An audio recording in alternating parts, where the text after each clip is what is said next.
우리 다 같이 사도신경 하심으로 신앙 고백드리도록 하겠습니다.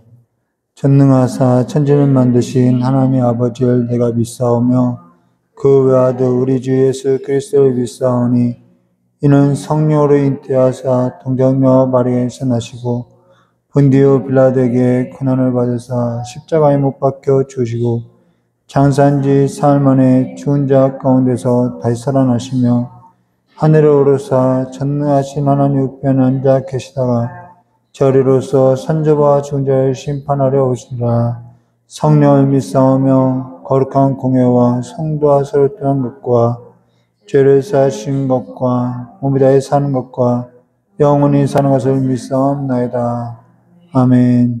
좋으신 하나님 아버지, 우리가 예수 그리스도 안에서 새로운 피조물이 되었사오니 이전 것은 다 지나가고 보라 새 것이 되었다고 하셨사오니 이제는 그리스도 예수 안에서 새 것이 된 우리의 삶에 있어서 믿음을 갖고 살아갈 수 있도록 주님께서 역사해 주시었고 오늘 이 시간에도 아버지의 눈에 아버지의 결막염으로 인해서 아버지의 고통하는 아버지의 귀한 자매의 삶 가운데도 하나님께서 치유로서 이 시간에 고쳐주시길 간절히 원하오며 계어 계신 예수님의 이름으로 기도드리옵나이다. 우리 찬송가 310장 다 같이 부르도록 하겠습니다.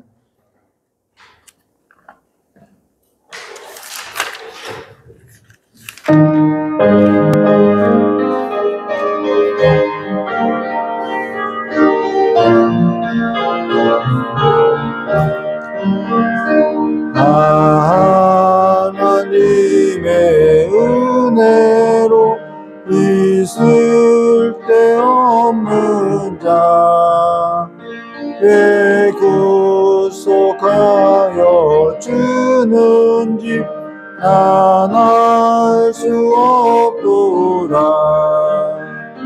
내가 믿고 또 의지함은 내 모든 형편 하시는 주니 늘 보호해 주실 것을 나는 확실히 아네.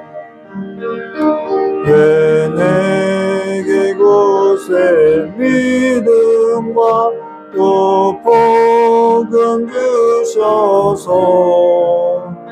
내 맘이 항상 편한지 난 알 수 없도다.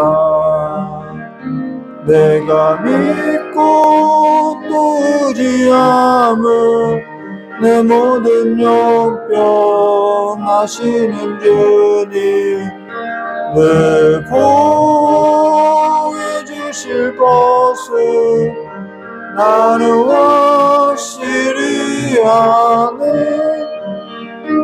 왜 내게 성령 주셔서 내 마음을 감동해 주 예수 믿게 하는지 난 알 수 없도다.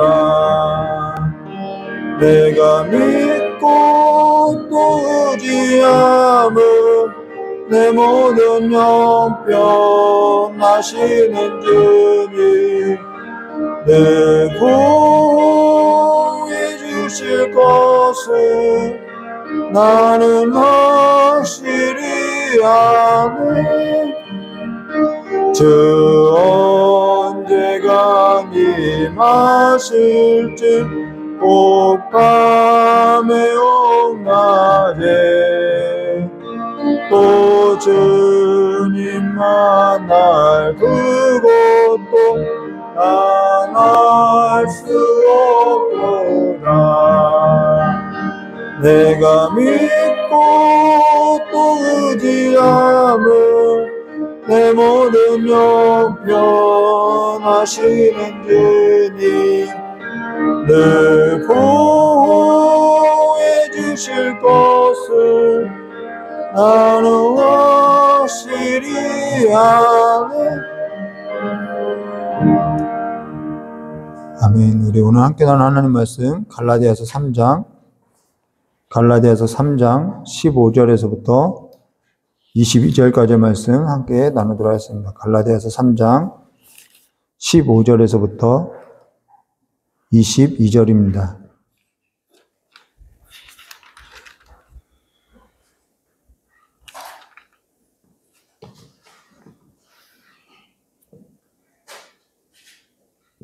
갈라디아서 3장 15절부터 22절까지의 말씀을 가지고 우리 함께 교도하도록 하겠습니다. 제가 먼저 기도하겠습니다. 형제다, 내가 사람의 예대로 말하노니 사람의 언약이라도 정한 후에는 아무도 패하거나 더하거나 하지 못하느니라. 이 약속은 아브라함과 그 자손에게 말씀하신 것인데 여럿을 가리켜 그 자손들이라 하지 아니하시고 오직 한 사람을 가리켜 내 자손이라 하셨으니 곧 그리스도라. 내가 이것을 말하노니 하나님께서 미리 정하신 언약을 430년 후에 생긴 율법이 폐하지 못하고 그 약속을 헛되게 하지 못하리라. 만일 그 율법이 율법에서 난 것이면 약속에서 난 것이 아니니라. 그러나 하나님이 약속으로 말미암아 아브라함에게 주신 것이라. 그런즉 율법은 무엇이냐? 범법함으로 더하여진 것이라. 천사들을 통하여 한 중보자의 손으로 베푸신 것인데 약속하신 자손이 오시기까지 있을 것이라. 그 중보자는 한 편만 위한 자가 아니라 하나님이 통치시리라. 그러면 율법이 하나님의 약속들과 반대되는 것이냐? 결코 그럴 수 없느니라. 만일 능히 살게 하신 율법을 주셨더라면 의가 반드시 율법으로 말미암았으리라. 함께 했습니다. 그러나 성경이 모든 것을 죄 아래 가두었으니 이는 예수 그리스도를 믿음으로 말미암아 약속을 믿는 자들에게 주려 함이라. 아멘. 예, 잠깐 기도하도록 하겠습니다. 좋으신 하나님 아버지, 그리스도의 약속이 영원한 같이 우리가 그 영원한 삶 안에 붙들려 있사오니 이제는 우리가 그 약속을 믿고 살아가는 삶이 될 수 있도록, 그래서 하나님의 나라의 그 풍성함을 누리고 살아갈 수 있도록 믿음 더해 주시길 간절히 원하오며 귀하고 계신 예수님의 이름으로 기도드리옵나이다. 오늘 갈라디아서 3장 15절과 22절 말씀 가지고요, 아브라함의 자손이요라는 제목으로 우리 함께 나누다 했습니다. 우리는 현실 가운데 가장 필요한 것이 뭐냐면 믿음이라는 거예요. 근데 우리가 그 믿는 것이 뭐냐면 우리는 무엇을 믿고 사냐면 우리는 약속을 믿고 살아가는 것이죠. 그리고 그 약속은 반드시 성취되었고 성취된다는 것입니다. 그럼 오늘 우리 함께 나눌 이 약속에 관해서 그냥 할례. 왜 할례가 계속 나오냐면은 이 갈라디아 교회의 성도들이 빠졌던 것이 뭐냐면 이 할례의 문제이기 때문에 약속과 할례에 있어서 오늘 함께 나누도록 하겠습니다. 우리가 지난 설교 때 율법의 저주에 있어서 우리 함께 나눴죠. 이 할례는 또 행위와 관련해 있는 것으로서 우리가 이 율법의 저주가 뭔지 우리 함께 살펴봤죠. 율법의 저주. 그리고 이 율법의 저주와 관련해서 함께 나눈 것이 뭐냐면 나무에 달린 자라는 것을 우리 함께 나눴다는 것이죠. 그래서 나무에 달린 자라는 것은 하나님께 저주를 받은 자라는 것을 의미하는데 누가 나무에 달린 자냐? 예수가 나무에 달렸다라는 거예요. 그러면은 예수가 하나님께 저주를 받았느냐? 예. 하나님께서 이 모든 율법의 저주를 예수님께 담당케 했다라는 것이죠. 그래서 나무에 달린 자는 하나님께 저주를 받은 자를 의미하고 그 율법 아래에 있는, 우리가 모두 다 이 율법 아래에 있는 자죠. 율법 아래 저주를 받은 자인데 그 율법 아래에 있는 자들을 속량하기 위해서 예수님께서 대신 그 십자가에 짊어지고 율법의 저주를 다 짊어졌다는 것입니다. 그러면은 더 이상의 율법의 저주는 우리에게 있느냐? 없다라는 거예요. 죄가 있느냐? 죄가 없다라는 것이죠. 근데 자꾸 이 죄의 세력은 우리에게 자꾸 율법의 저주를 가지고 우리를 정죄하고 있다라는 거예요. 그러면 우리는 그 율법의 저주로부터 우리는 계속해서 내 안에서 싸워야 하는 것이죠. 그것이 믿음이라는 것입니다. 현실 가운데서 싸워야 하는 거예요. 그러므로 우리가 예수와 합하여 세례를 받은 자는 예수와 합하여 십자가와 함께 죽었다라는 거예요. 예수님께서 함께, 우리가 세례 합하여서 우리가 예수님께 죽을 때 우리도 함께 죽었다라는 것이죠. 그럼 우리가 뭐가 죽었냐는 거예요. 우리가 뭐가 죽었냐는 것이죠. 그거는 우리의 육체가 죽었다는 것입니다. 육체라는 것은 우리의 몸을 말하는 것이 아니라 육체라는 것은 하나님과 상관없는 걸 말하는 거죠. 하나님을 대적하는 걸 말하는 거죠. 근데 이 육체가 뭐냐면은 탐욕과 탐심이라는 것입니다. 하나님의 계명을 어기는 거죠.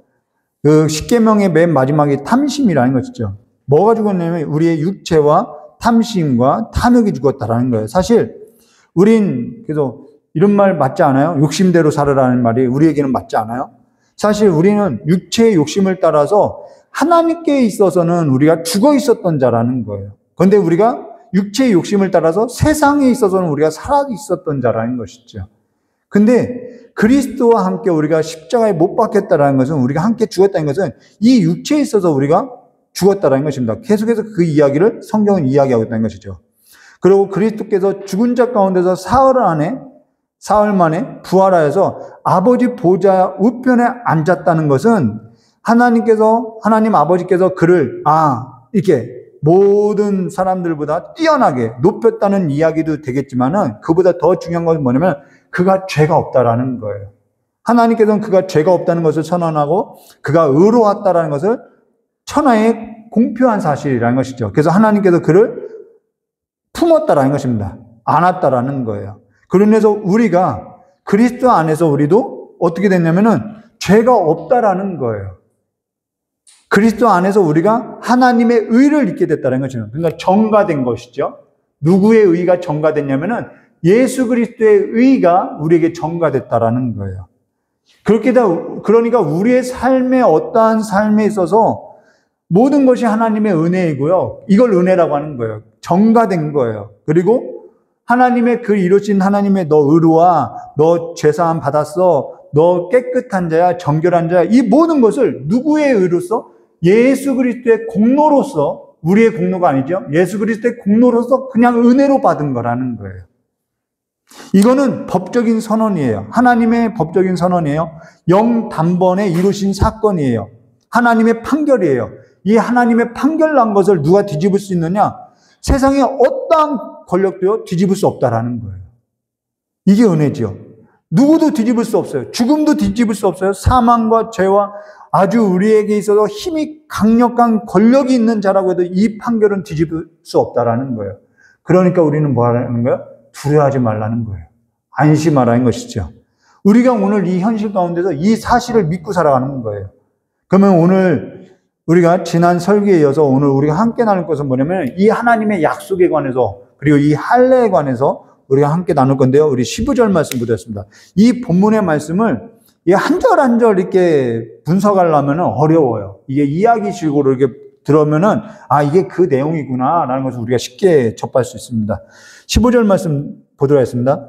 형제들아, 내가 사람의 예대로 말하느니, 이 사람의 예대로 말한다는 것은 사람의 어떠한 지금 우리가 나누는 이야기를 들려주겠다라는 얘기가 아니라 사람의 예라는 아브라함의 이야기를 들려주겠다 이 얘기라는 거예요. 내가 사람의 예대로 말하느니, 사람의 언약이라도 정한 후에는, 이게 아브라함의 얘기인 거죠. 정한 후에는 아무도 폐하거나 더하거나 하지 못하느라. 사도 바울이 지금 갈라디아 교회 성도들에게 뭐라 하냐면, 형제들아, 내가 사람의 예대로 말하는데 사람의 언약도 정한 후에는 폐할 수 없다 그러면서 꺼낸 얘기가 뭐냐면 아브라함의 얘기라는 것이죠.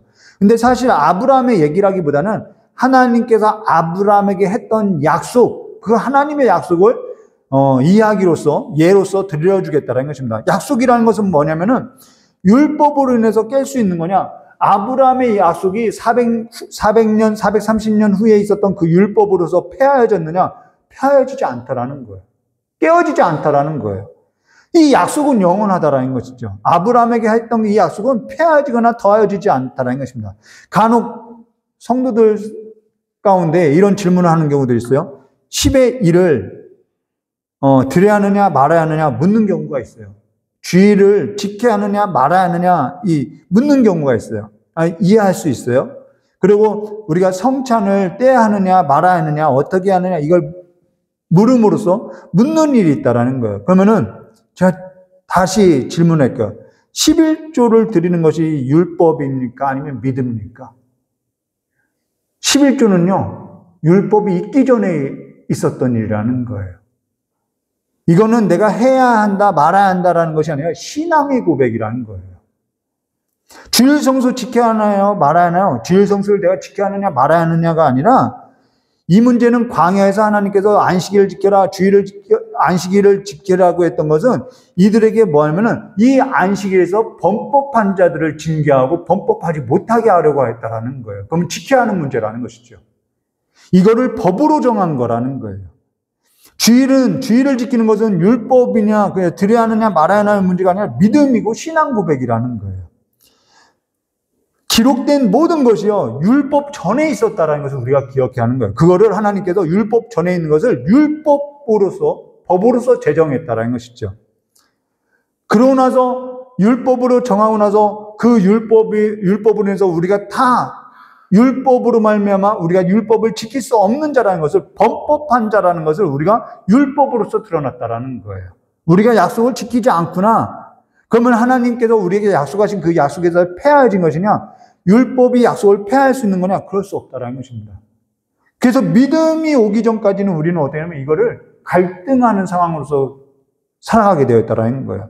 근데 약속이라는 것은 율법에 있어서 폐하여질 수 있느냐, 더하여질 수 있느냐? 약속이라는 것은요, 영원히 지속되는 거예요. 우리의 행위에 있지 않다라는 것입니다. 폐하여지거나 더하여지는 것이 아니라는 거예요. 그러고 나서 여기 뭐라고 하냐면 16절과 18절에 이렇게 말씀하셨어요. 이 약속들은 아브라함과 그 자손에게 말씀하신 것인데 그 자손은 한 사람을 말해요. 여럿을 가리켜서 그 자손이라 하지 않고 오직 한 사람을 가리켜 내 자손이라 하였으니 곧 그리스도라.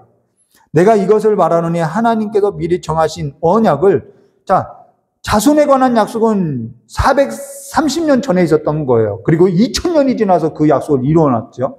그리고 또 약속은 이루어질 거라는 거예요. 430년 후에 생긴 율법이 폐하지 못하고 그 약속을 헛되게 하지 못하느니라.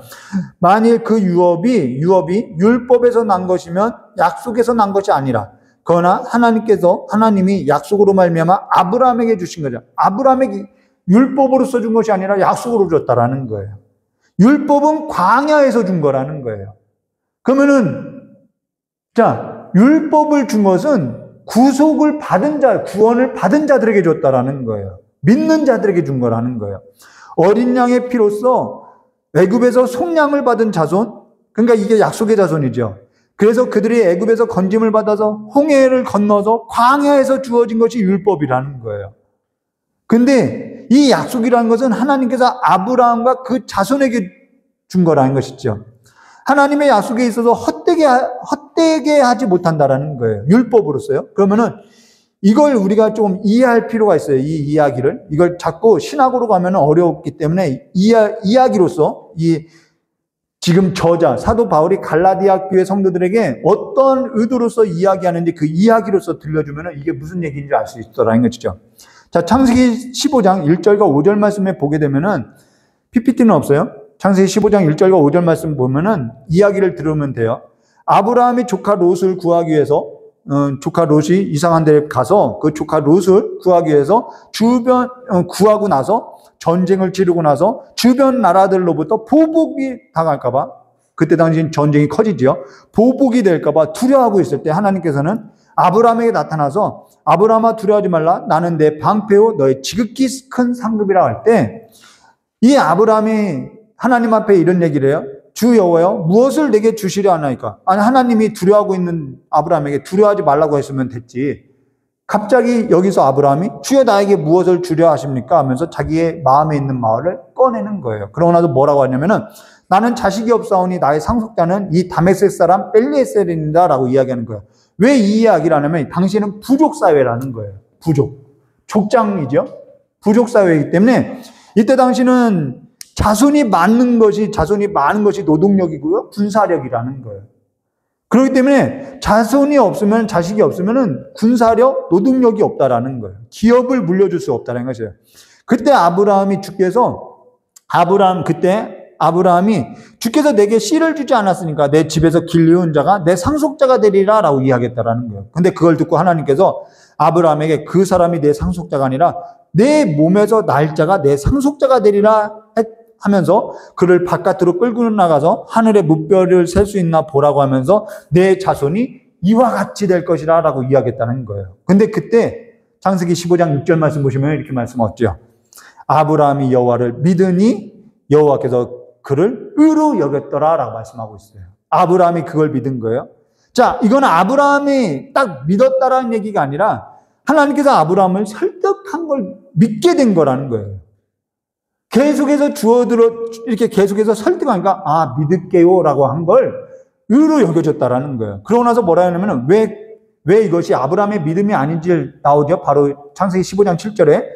또 그에게 이르되 나는 이 땅을 내게 주어 소유를 삼게 하려고 너를 갈대아 우르에서 이끌어낸 여호와라는 것은 하나님께서 하나님을 알지 못했던 그 아브라함에게 찾아가서 영광의 모습을 비춰주고 그를 계속 설득해서 내가 이 땅을 줄게, 너는 이 땅에 들어와서 살아야 한다 하면서 계속 주저앉았던, 하란에 머물렀던 그를 또 일으켜 세우고 기다려주고 하면서 마침내 여기까지 끌고 왔다라는 거예요. 그걸 믿은 거죠.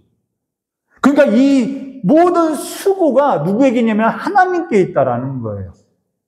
가령 이런 거죠. 아이가 아빠 하면은 아빠나 엄마가 뭐라고 하면은 아이고 잘했다 우리 애기 잘했다 하면서 그 수고를 누구에게 돌려주냐면은 그 영광을 누구에게 돌려주냐면 아이에게 돌려주는 거예요. 그러면 아이가 그 수고를 아이가 했나요? 그렇지 않지요. 아이가 아빠 하기까지 엄마와 아빠가 계속 뭐라고 하죠? 아빠 해봐. 내가 네 아빠야. 아빠 해봐. 엄마 해봐. 계속 하는 거죠.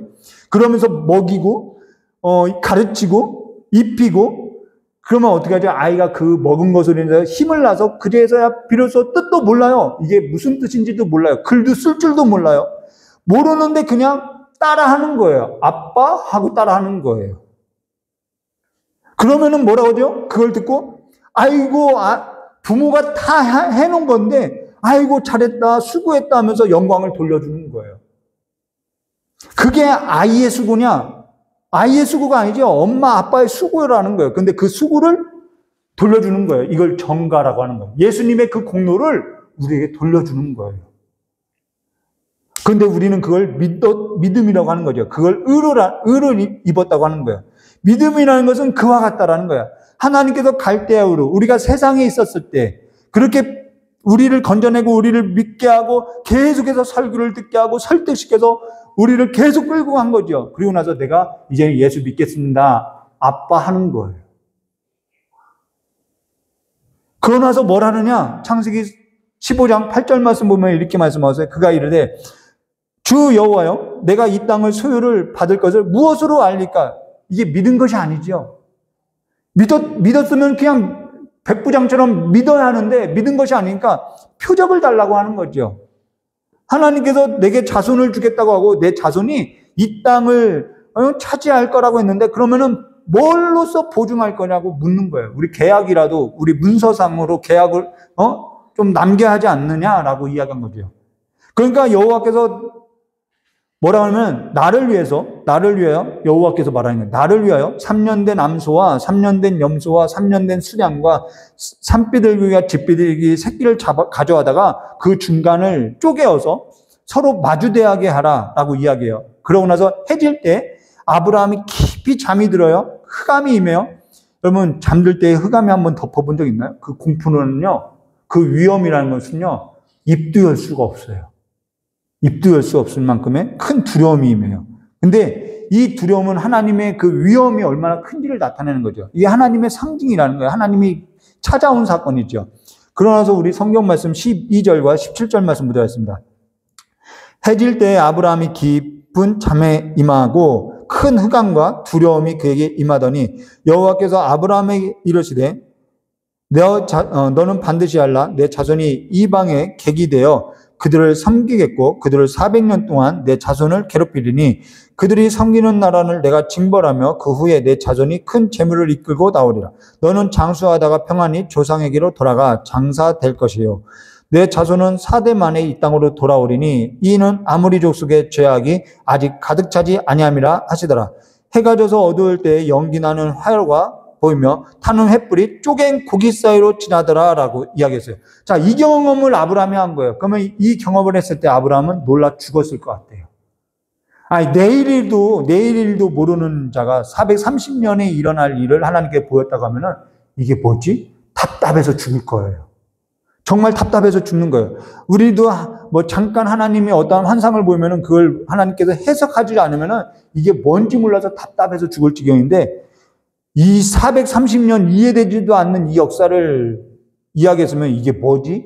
정말 답답할 노릇이라는 거죠. 근데 여기 해가 져서 어두울 때 연기 나는 화로를 보이며 타는 횃불을 쪼갠 고기 사이로 지나더라는 것은 뭘 의미하냐면 지금 고기를 이렇게 쪼개놨다라는 거예요. 근데 여기에 이게 화로가 이렇게 지나간 것이죠. 이거는 완전한 분리를 말하는 거예요. 완전한 분리라는 거예요.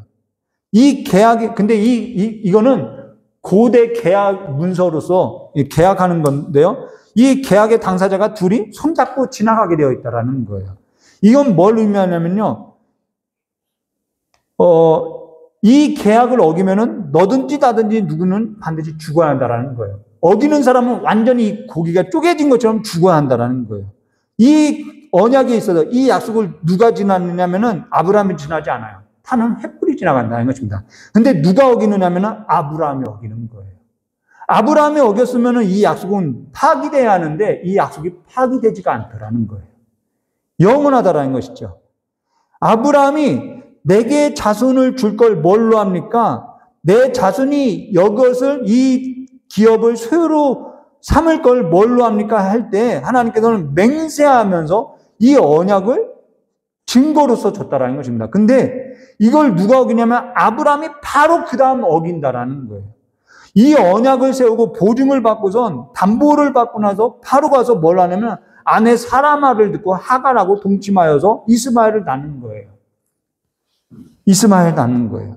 그러고 나서 아브라함이 99세 때 될 때 여호와께서 아브라함에게 나타나서 나는 전능한 하나님이라, 이거는 이름을 말하는 거잖아요. 너는 내 앞에서 완전하라는 것은 너 왜 나를 믿지 못했느냐라는 책망이라는 것이죠. 그러고 나서 무엇을 하냐면은 할례를 항하게 한다라는 거예요. 이때 할례를 항하게 하는 거예요. 그럼 할례라는 것은 뭘 말하냐면 앞에서 말한 것처럼 너는 죽었다라는 걸 의미한다는 것입니다. 너는 이 언약에 있어서 행하지 않았기 때문에 너는 죽은 자라는 것을 의미하고 있다는 거예요. 그게 할례라는 거예요. 할례라는 것은 하나님의 자손이라는 것을 증거하는 증표가 아니라 아브라함 너는 죽었다라는 거예요. 그래서 아브라함의 그 죽은 몸에서 난 자가 누구냐면은 이 할례 후에 난 자가 누구냐면 이삭이라는 거예요. 이건 아브라함의 몸에서 났지만 아브라함의 몸이 아니라 육체에서 난 것이 아니라 아브라함의 죽은 몸에서 났다라는 것입니다. 그래서 이 이삭은 뭐라고 하죠? 약속의 자손이라고 하는 거예요. 그러니까 이삭은 아브라함이 육체로 있을 때 난 자가 아니라는 거예요. 아브라함의 죽은 몸에서 난 자가, 그리고 사라의 경수가 끊어진 죽은 몸에서 난 자가, 그래서 이 이삭은 하나님의 약속으로 난 자가 이삭이라는 것입니다. 약속에 있어서 난 자라는 거예요. 그러니까 오늘 우리가 함께 나눈 18절 말씀 묻어있습니다. 만일 그 유업이 율법에서 난 것이면 약속에서 난 것이 아니니라, 이 말을 하는 거예요. 그러나 하나님의 약속으로 말미암아 아브라함에게 주신 것이라는 거죠. 오늘 우리가 하나님의 약속을 얻게 된 것은, 우리가 하나님의 자손이 된 것은 우리가 이 할례나 이러한 율법이나 이러한 것을 해서 내가 하나님의 자손이 된 것이 아니라 약속을 따라서 났다라는 것입니다. 그 얘기를 하는 거예요. 오늘 우리가 하나님의 약속을 얻게 된 것은, 하나님의 나라를 얻게 된 것은 여러분 하나님의 나라를 소유한 자라는 거예요. 베드로전서가 그 말을 하는 거예요. 우리는 거룩한 왕과 같은 제사장으로서 하나님의 나라의 백성이라고 이야기하는 거예요. 하나님의 나라의 소유라는 거예요. 하나님의 자손이 된 것은 약속을 따르는 것이죠. 오늘 우리가 하나님의 약속을 따라서 약속에 있어서 하나님의 자손이 된 것은 율법에서 난 것이 아니라는 거죠. 할례를 통해서 난 것이 아니라는 거예요. 그래서 나서 19절과 22절에 이렇게 말씀하고 있어요. 그런즉 율법이 무엇이냐? 범법함으로 더하여진 것이라. 천사를 통하여서 한 중보자의 손으로, 여기서 한 중보자는 모세를 말하는 거예요. 모세의 손을 통해서 베푸신 건데, 이거는 약속의 자손이 오시기까지 있을 거라는 거예요. 그 중보자는 한 편만을 위한 것이 아니라라는 것은 그 유대인을 말하는 거예요. 율법에 있는 자들. 그 한 편만 있는 자가 아니라 하나님은 이 모든 것을 이루시는 한 분이시니라 라고 말씀하고 있는 거죠. 그러고 나서 22절 계속 볼게요. 그러면 율법이 하나님의 약속들과 반대되는 것이냐? 결코 그럴 수 없느냐? 만일 능히 살게 하는 율법을 주셨더라면 의가 반드시 율법으로 말미암이라. 그러나 성경이 모든 것을, 왜 율법을 줬는지 나오죠? 성경이 모든 것을 죄 아래에 가두었으니 이는 예수 그리스도를 믿음으로 말미암아 약속을 믿는 자들에게 주려 하심이라. 그러니까 이 율법을 통해서 우리는 뭘 보게 되면, 내가 율법의 저주 아래 있었던 자구나, 범법한 자구나, 내 의는 없구나. 그래서 예수 그리스도가 우리에게 필요하구나, 이걸 보게 한다라는 거예요. 그래서 23절과 27절에 이렇게 말씀하죠. 믿음이 오기 전에 우리는 율법 아래 매인바 되고 계시될 믿음 때까지 갇혔느니라. 이와 같이 율법이 우리를 그리스도께로 초동교사가 되어 우리로 하여금 믿음으로 말미암아 의롭다함을 얻게 하려 함이라. 이 율법이 초동교사가 되어서 우리를 계속 그리스도께로 인도한다라는 것입니다. 그래서 성경 읽지 않으면요, 그리스도를 볼 수 없다라는 거예요. 그리스도를 보지 못하면요, 이 하나님의 자녀된 이 풍성한 삶, 하나님의 나라에 소유된 삶, 이 삶을 살아갈 수가 없다라는 거예요. 구원을 이룰 수가 없다라는 거예요. 믿음이 온 후로는 우리가 초동교사 아래 있지 아니하더라. 너희가 다 믿음으로 말미암아 그리스도 예수 안에서 하나님의 아들이 되었으니, 우리는 아들이 되었다라는 거예요. 약속으로 된 거죠. 누구든지 그리스도와 합하기 위하여 세례를 받은 자는 그리스도의 옷을 입은 자니라라는 거예요. 율법이라는 것은 우리를 계속해서 그리스도께로 인도하는 역할을 하는 거예요. 오늘 우리가 죄와 상관없는 자가 되었고요, 육체와 이 탐욕과 탐심을 따라서 그리스도와 함께 우리는 죽은 자가 된 거예요. 어떤 사람은 그리스도께서 죽은 일에 있어서 나와 뭔 상관이지? 라고 이야기할 수 있어요. 나와 이것이 그리스도께서 죽은 것이 뭔 상관일까? 라고 할 수 있으나, 그리스도께서 죽은 것은 육체와 탐심을 따라서 죽었다라는 것입니다. 아브라함이 어째서 하갈을 통해서 이스마엘 낳냐? 이 육체를 따라서 난 거예요. 탐심이지요. 내 힘으로 뭔가 이루어보려고 한 거죠. 내 육체를 따라서 난 것이 이스마엘이라는 거예요. 자기 육체가 있을 때, 힘이 있을 때, 자기 욕심을 따라서 이루어보려고 했다는, 이게 탐심이고 탐욕이죠. 그게 하나님을 믿지 못하는 태도라는 거예요. 첫사람이 범죄한 것이 뭐냐면은 그 선악과 나무를 보고 탐욕에 사로잡혀서 그 선악과 나무를 먹은 거라는 거예요. 그게 육체라는 것이죠. 어찌 살인을 하냐? 어찌 도둑질을 하냐? 어찌 안식일을 범하느냐? 그럼 왜 안식일을 범하지요? 어찌 간음을 하느냐? 왜 간음을 하면 나의 정욕, 나의 탐욕을, 나의 탐심을 대접하는 일이라는 거예요. 내 안에 있는 하나님을 대접하는 행위가 아니죠. 어찌 내 이웃의 것을 탐하느냐? 왜 비교하느냐? 살인도 도둑질도 거짓도 왜 거짓말하죠? 안식일을 왜 범하죠? 이게 다 율법이잖아요. 하나님의 계명이잖아요. 안식을 범하는 것도 간음도 내 마음 안에 있는 내 탐욕을 채우기 위해서, 내 이익을 채우기 위해서, 내가 눈으로 보고 귀로 듣는 것에 있어서 내가 그것을 대접하기 위해서 범하는 거라는 거예요. 그런데 우리는 이 탐욕과 탐심이 죽었다라고 이야기하는 것이죠. 하나님보다 내 마음에 있는 것을 더 대접하고 살아가는 거예요. 다윗이 그랬지요. 다윗에게 손님이 왔다라고 그 나단 선지자가 책망을 하죠. 자기의 그 정욕을 대접하고 살아가는 거예요. 근데 그것이 죄인 줄 모르고 살아가는 거예요. 내 탐욕, 내 욕심을 대접하고 살아가는 건데 그게 죄인 줄 모르는 거예요. 죄가 뭐냐면은 모르는 것이 죄라는 것입니다. 다윗도 몰랐어요. 내가 그러한 자인지 몰랐다라는 것이죠. 이것이 율법이 우리에게 가르쳐주는 역할이라는 것입니다. 내가 그러한 죄인인 줄 모르는 거예요. 근데도 하나님께서는 이 약속을 변개했느냐? 하나님은 변개치 않더라는 거예요. 우리에게 율법이 없다면 내가 그와 같은 자라는 걸 모르고 살아가요. 죄가 뭔지도 모르고 살아가는 거예요. 어둠이 뭔지를 모르고 살아가는 거예요. 그러면서 내게 있어서 뭐가 필요하냐면은 예수 그리스도 중보자가 필요하다는 것을 이 다윗의 고백을 통해서 하나님과 나 사이에 손을 얹을 자가 있었으면 좋겠다라는 그 고백이 나오고 있다는 것이죠. 이게 예배라는 것입니다.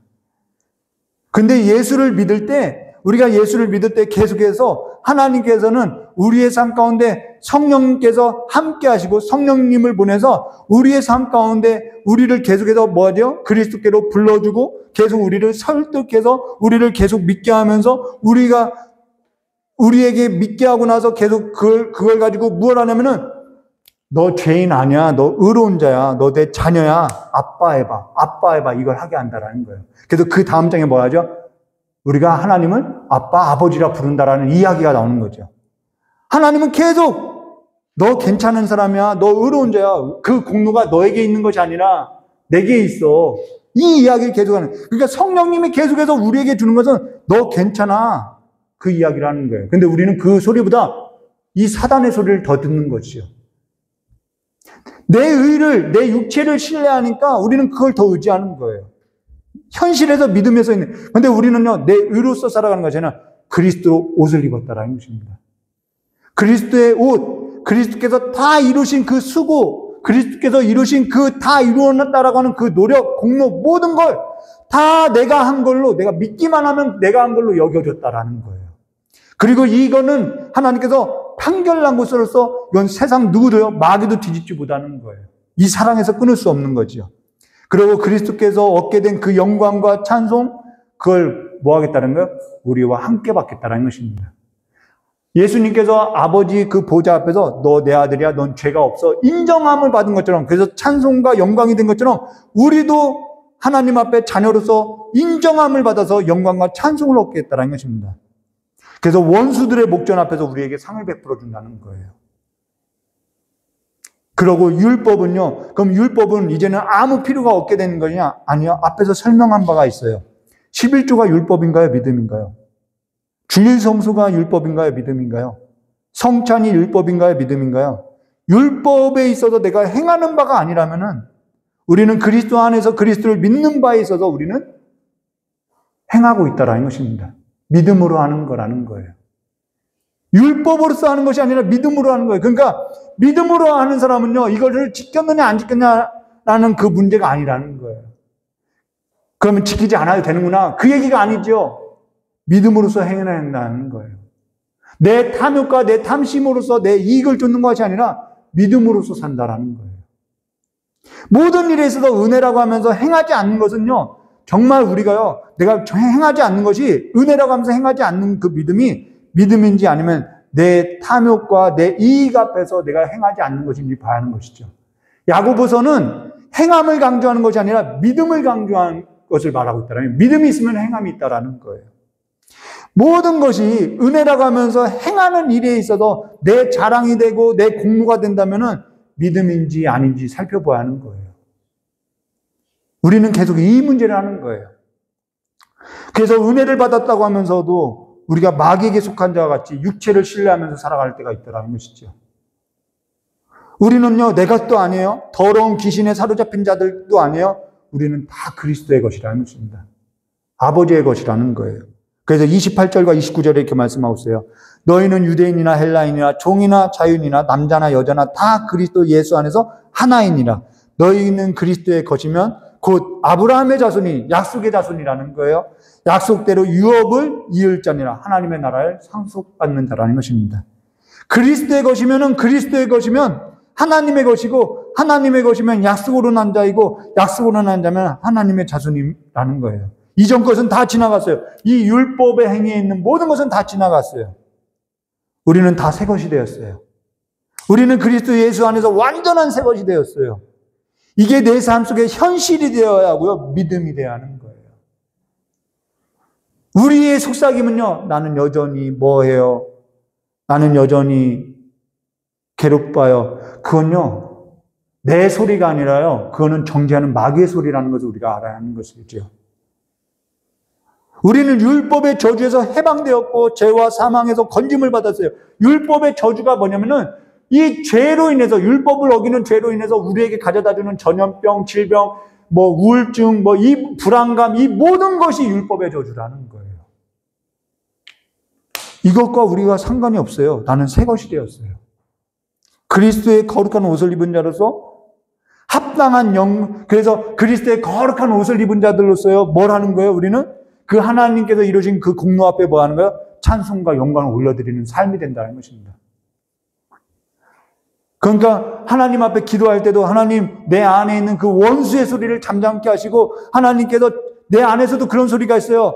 하나님, 이 문제에서도 내가 구원받지 못할 것 같아요. 이런 소리가 있어요. 하나님이 없는 것 같아요. 그거 내 소리예요. 내가 하는 소리예요. 하나님 나 어떻게 해요? 절망 가운데서요. 그러나 하나님은 나의 방패시요, 나의 힘이시요, 나의 구원자시요 저 조롱하는 저 원수들의 소리를 꺾어주시고 하나님 높임받아달라. 이게 다 시편의 노래라는 것이죠. 우리 안에 이 찬양이 있어야 하는 거죠. 이게 내 삶 속에 현실되어야 하고요. 믿음이 될 때 내 삶 속에 그리스도의 나라가 이루어진다는 것입니다. 그리스도의 나라는 멀리에 있는 것이 아니라 우리의 삶 가운데 있다는 것입니다. 아침마다 고백하고 선포하시기를 주님의 이름으로 축원합니다. 난 하나님의 자녀입니다. 난 그리스도 예수 안에서 새 것이 되었다고 마귀와 원수와 이 상황과 나를 넘어뜨리려고 하는 그 조롱의 소리에 있어서 듣지 마시고요. 예수 안에서 나는 새 것이 되었다고 아침마다 선포하시고요. 이기면서 나아가서는 믿음의 사람이 되시기를 주님의 이름으로 축원합니다. 현실에 무너지지 마시기를 주님의 이름으로 축원합니다. 주님께서 우리를 완전하게 깨끗하게 하셨음을 여러분 기억하고 또 내일 아침에 눈을 뜰 때 이전 것은 다 지나갔습니다. 나는 새 것이 되었습니다. 선포하고 이겨나가시기를 주님의 이름으로 축원드립니다. 다 같이 기도하도록 하겠습니다. 참으로 좋으신 하나님 아버지, 하나님의 나라가 이루어졌습니다. 율법의 저주에서도 그 묶임에서 우리가 해방되었습니다. 죄와는 나하고는 상관없습니다. 나는 육체와 함께 탐욕과 탐심이 십자가에 못 박은 자입니다. 그리고 그리스도와 함께 이제는 그리스도께서 하나님 보좌 우편에 앉은 것 같이 나도 그리스도와 함께 하나님 우편에 앉은 자로서 하나님의 의, 하나님의 공로, 하나님의 수고를 입은 자가 되었습니다. 하나님께서 나를 죄 없다 하셨고 죄를 사하여 주셨고 율법의 저주는 나와 상관없다고 하셨고 하나님께서 나를 영원히 의롭다고 한 그 판결에서 세상과 적신과 어떠한 원수로부터 나를 정죄할 수 없다라고 이미 기록된 말씀으로 선포하셨사오니 이제는 내가 그 하나님의 선언된 이 판결문, 이 약속을 믿고 이 세상을 넉넉히 이기면서 아버지 자유롭게 그리스도께서 우리를 자유케 하신 그 자유 안에서 살아갈 수 있는 삶이 될 수 있도록 그래서 우울하지도 않고 절망에 빠지지도 않고 내가 다시 한번 하나님의 그 약속의 말씀을 붙들고 일어나는 삶이 될 수 있도록 우리를 붙들어 주시길 간절히 원하오며 귀하게 계신 예수님의 이름으로 축복하며 기도드리옵나이다. 여러분께서 싸움은요 믿음의 싸움이고 진리 싸움인 거죠. 이 약속을 붙드시기를 주님의 이름으로 축원드립니다. 우리 찬송가 436장 부르고 다 같이 기도하도록 하겠습니다. 찬송가 436장입니다.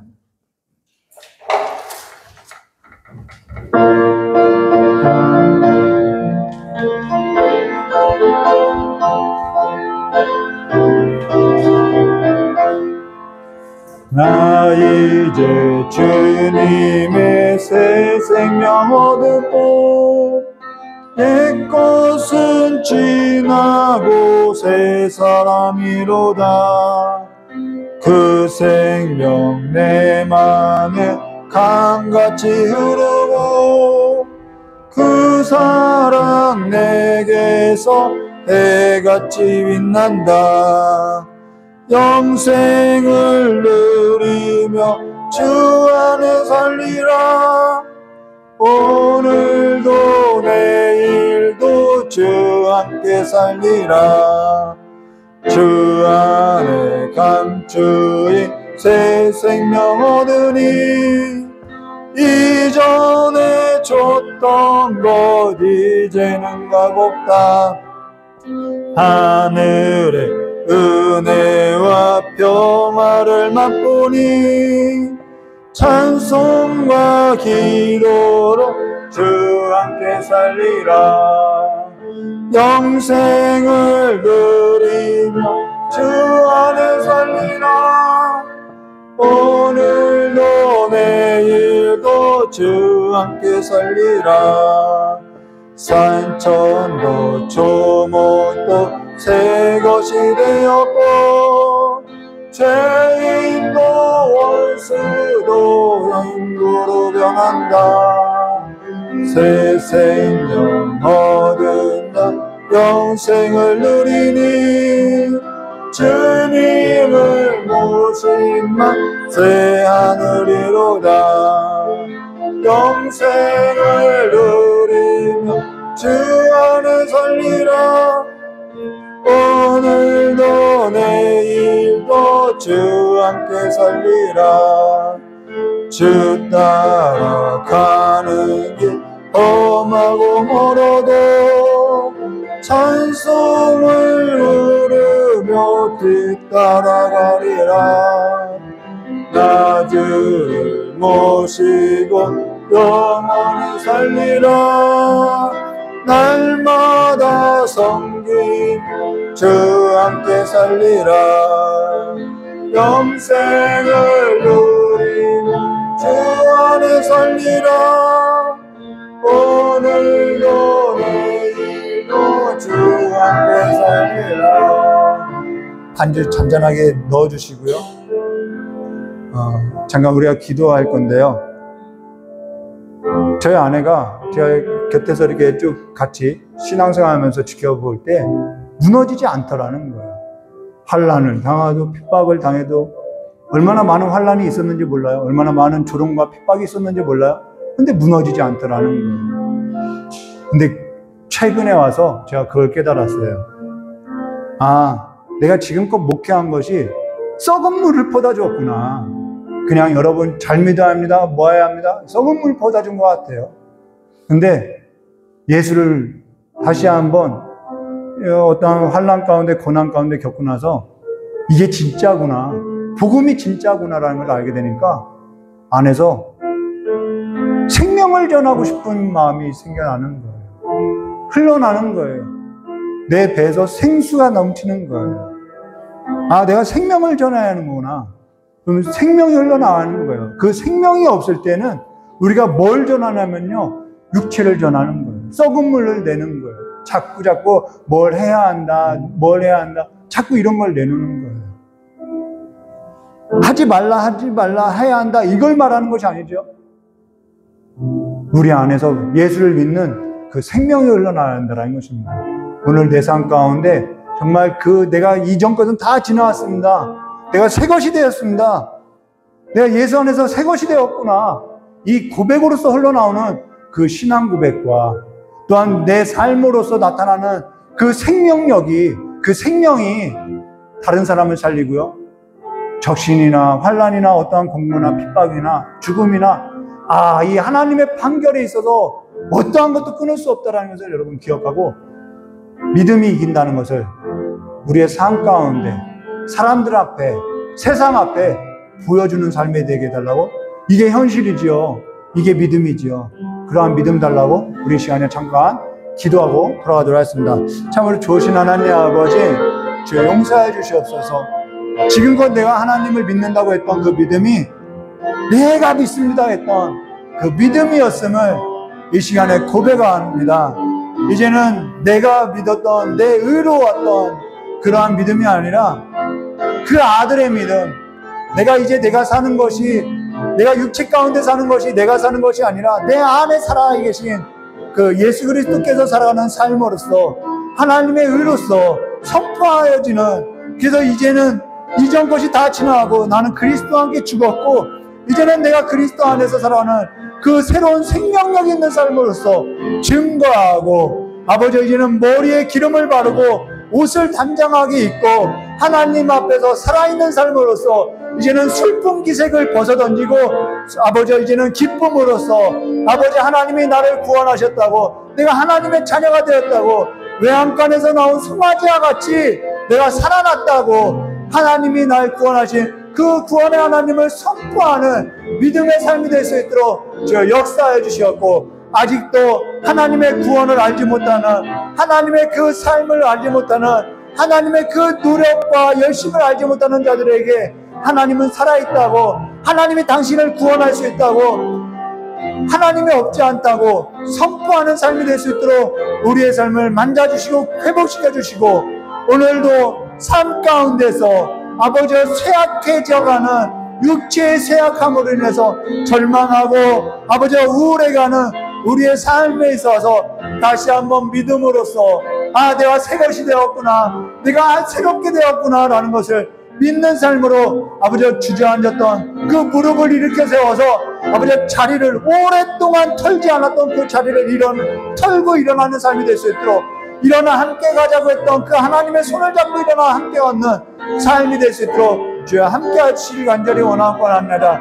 우리의 삶을 무너뜨리려고 하는 그 악한 세력, 내 마음 가운데 나를 절망시키고 무너뜨리려고 하는 그 원수의 세력 이 시간에 나사렛 예수 이름으로 떠나게 하시옵고 주님께서 하나님의 영이 주관하여 주시고 아버지께서 수면 위에 운행하신 하나님의 영이 우리의 삶 가운데 우리를 주관하여 주셔서 빛이 있으라고 이 어둠을 밝히는 빛이 있으라고 우리의 삶 가운데 빛을 비추어 주셔서 다시 한번 생명력 있는 삶으로서 하나님의 말씀에 붙들려 있는 삶으로서 일어날 수 있도록 주여 역사해 주시길 간절히 원하고 합니다.